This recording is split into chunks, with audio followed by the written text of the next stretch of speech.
बिस्मिल्लाहिर्रहमानिर्रहीम। इन्नल्लाह व मलाइकतहु युसल्लूना अलन नबी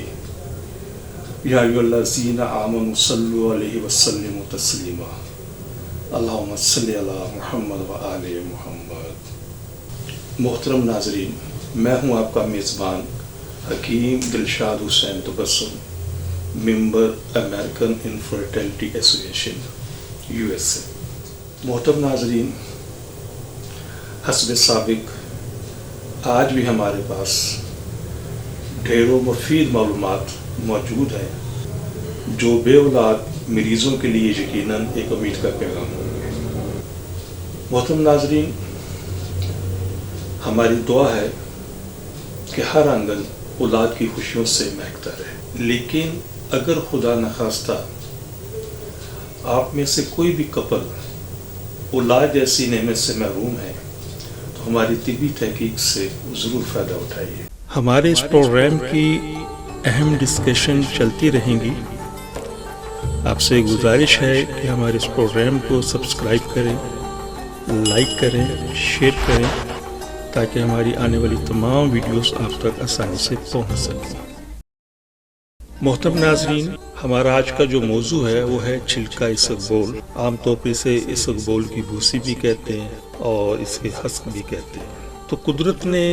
इन चीज़ों के ऊपर और ख़ास तौर पर छिलका इसबगोल के ऊपर बहुत सारी अफादियत है, और जो हमारा मौजू है इस हवाले से है कि आम जिंदगी के साथ साथ वो ख़वातीन जो हामला हैं, प्रेगनेंट हैं, क्या वो छिलका इसबगोल इस्तेमाल कर सकती हैं? अगर कर सकती हैं तो उसका तरीक़ाकार क्या है? तो पहले तो हम प्रोग्राम के अंदर नॉर्मली तौर पर थोड़ी सी इसकी वजाहत, इसकी तारीफ़ बयान कर दें जो दूसरे अमराज में भी इसको फ़ायदा देती हैं, और उसके बाद हामला ख़वातीन के हवाले से इंशाअल्लाह हम मौजू बहस बनाते हैं इसको। हमारी ये जो ज़िंदगी गुजर रही है ये इंतहाई बेतदालियों की वजह से, जिसमें गैर मुतवाज़न खुराक का हसूल और आलूदगी वगैरह की वजह से बहुत सारी मुख्तलिफ बीमारियों में इजाफा देखने में आ रहा है, और जिसमें ख़ास तौर पर मैदे के अमराज, और मैदे के अमराज में जो सर फहरिस्त है वो तेज़ाबियत है, इसे हम आमतौर पर एसिडिटी भी कहते हैं, कब्ज़ है, पेचिस है, और इसके साथ एक और मर्ज़ हमें बहुत शिद्दत के साथ देखने में नज़र आ रहा है, वो है खून के अंदर कोलेस्ट्रॉल का बढ़ जाना। तो कुछ माहिरीन का ये भी ख्याल है कि खुदा न खास्ता जंगों के अंदर इतने लोग हलाक नहीं होते जितने लोग अमराज़ मैदा में और ख़ास तौर पर अपनी बेइतदालियों की वजह से हलाक हो जाते हैं, और जिसकी सबसे बड़ी वजह है गैर मुतवाज़न खुराक, होटलों के खाने खाना, बाज़ारी खाने खाना, फास्ट फूड, चाय का बेदरेग इस्तेमाल करना, सॉफ्ट ड्रिंक। अब लफ्ज़ तो बड़ा आसान है, सॉफ्ट ड्रिंक बड़ा मतलब उसको अगर हम तर्जुमा करें कि बड़ा नरम सॉफ्ट ड्रिंक है, लेकिन ये जितने भी मशरूबात हैं, ख़ास तौर पर कोला मशरूबात हैं, ये इंतहाई नुकसानदेह हैं, और यही वजह है कि इनके इस्तेमाल से बहुत सारी बीमारियां पैदा हो रही हैं। और इन बीमारियों में जो सर फहरिस्त है वो निज़ाम हज़म से मुतल्लिक़ है, जिसमें मैदे के अमराज है, आंतों के अमराज है, और इसके साथ साथ अल्सर है, पेचिस भी इसमें लग जाते हैं, और समटाइम शदीद कब्ज़, जब ये मर्ज़ पुराना होता है तो फिर अमराज मैदा की वजह से शदीद कब्ज़ भी अख्तियार कर लेते हैं। तो हमें अपनी नॉर्मल ज़िंदगी के अंदर इन बेतदालियों से परहेज़ करना चाहिए, और जहाँ तक मुमकिन हो सके घर के खाने के ऊपर हमें इत्तेफाक करना चाहिए। कुदरत ने छिलका इसबगोल के अंदर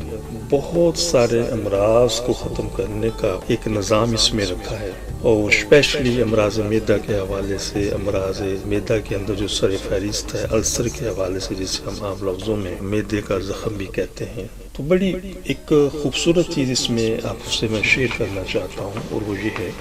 कि अल्सर के मरीज़ों के लिए छिलका इसबगोल एक बहुत मुफीद चीज़ है, और इसका फ़ायदा ये होता है कि अगर खुदा न खास्ता किसी वक्त किसी वजह से अगर अल्सर का शदीद दर्द हो जाए, और अगर आपके पास कोई भी ऐसा मेडिसिन ना हो जो इस्तेमाल कर सकें या आपके पास मुहैया ना हो, तो फौरी तौर पर आप एक आधा कप ठंडा गिलास ले लें, पानी का दूध ले लें जो ठंडा हो, उसके अंदर एक बड़ा चम्मच इसबगोल का डालकर उसको पी लें, तो फौरी तौर के ऊपर आपको अफाका होगा। और उसकी वजह ये है कि छिलका इसबगोल का जो लेसदार मादा होता है ये अल्सर के जख्म के ऊपर अपनी तह बना देता है, جو اس زخم کو ٹھیک ہونے میں مدد بھی دیتا ہے۔ اور اسی چھلکا اسقبول کے اندر اللہ تعالیٰ نے ایک اور خوبی بھی رکھی ہے کہ یہ ہمارے معدے کے اندر جو نقصان دہ بیکٹیریا ہوتے ہیں، اس کو اس طریقے سے بھی آپ سمجھ سکتے ہیں کہ جو نقصان دہ بیکٹیریا پیدا ہوتے ہیں، یہ چھلکا اسقبول ان کو جذب کر کے ان کو بے اثر کر دیتا ہے تاکہ وہ نقصان نہ پہنچا سکے۔ تو بہرکیف کتنی بھی چاہیں اس کے اوپر بیٹھ کر صبح و شام تک ہم بات کر لیں، تو میرا خیال ہے کہ ہم اس کو کبھی بھی اس کا احاطہ نہیں کر سکتے۔ تو مختصراً اس میں دوبارہ عرض کر دوں کہ چھلکا اسقبول ایک بہترین چیز ہے اور اسے آپ استعمال کر سکتے ہیں، لیکن ایک گزارش ضرور ہے کہ چھلکا اسقبول کبھی بھی ریگولر یا ڈیلی استعمال نہیں کرنا چاہیے۔ کیوں نہیں کرنا چاہیے؟ اس لیے کہ جب آپ ریگولر ڈیلی بیس کے اوپر اس کو استعمال کرواتے ہیں یا کرتے ہیں، چونکہ یہ ایک لیسدار لوا پیدا کرتا ہے، تو سم ٹائم اس کے ریگولر استعمال کرنے سے بھی کچھ پرابلمز آتی ہیں۔ تو اس لیے اس کا بہترین طریقہ ہے کہ جیسے ہفتے میں 7 دن ہے تو آپ اسے 5 دن استعمال کر لیں، 2 دن کا بریک اس میں کریں،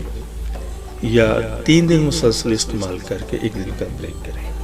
تو جہاں یہ بہت سارے معدے کے امراض کے حوالے سے فائدہ مند ہے، کسی وجہ سے اگر پیشاب میں جلن ہونی شروع ہو جائے تو یہ اس کو بھی بہت فائدہ مند ہے۔ تو اسی موضوع کو ہم لے کر آگے چلتے ہیں اور سمجھتے ہیں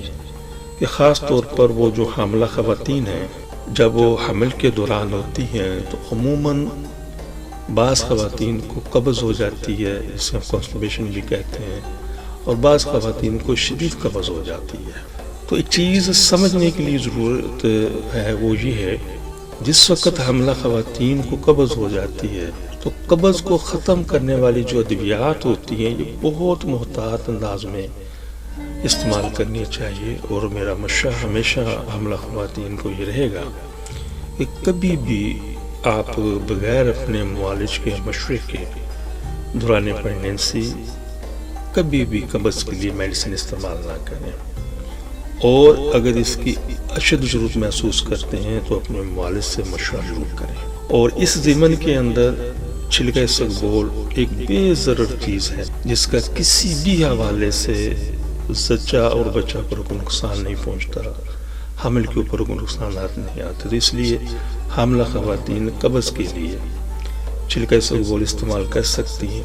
اور اس میں طریقہ کار یہ ہوگا کہ ہلکا سا نیم گرم دودھ ہو 1 گلاس، اور 2 چمچ چھلکا اسقبول آپ لے لیں، دودھ میں حل کر کے آپ پی لیں، یا اپنا ویسے ہی کھانے کے بعد اوپر سے دودھ پی لیں۔ تو انشاءاللہ عزیز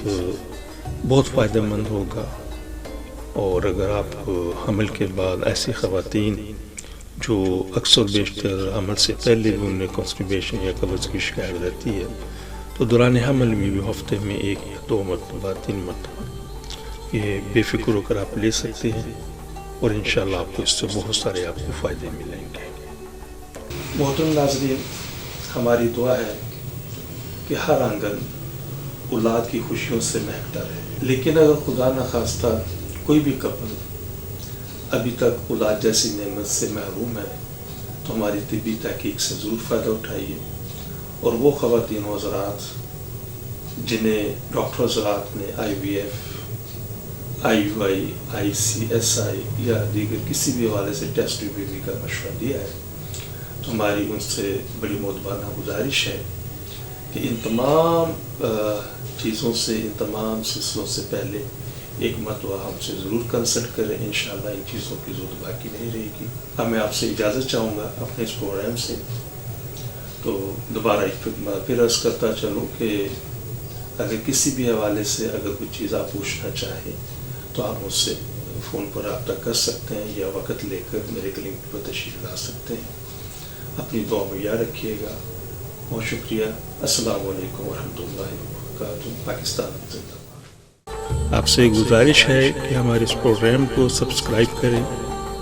لائک کریں، شیئر کریں، تاکہ ہماری آنے والی تمام ویڈیوز آپ تک آسانی سے پہنچ سکیں۔